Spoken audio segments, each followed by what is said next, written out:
আমাদের বাজার দিবারাত্রি চলবে।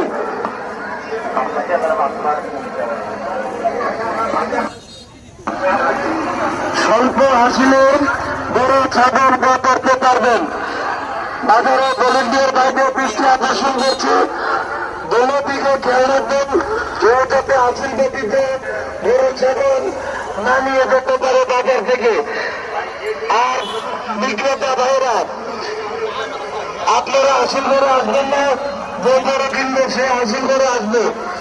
ক্রেতা ভাইদেরকে বলছি, হাসিল গতিতে আপনাদের কোরবানি শেষ করতে হবে না। হাসিল ছাড়া কেউ কোরবানির পশু নিয়ে যাবেন না।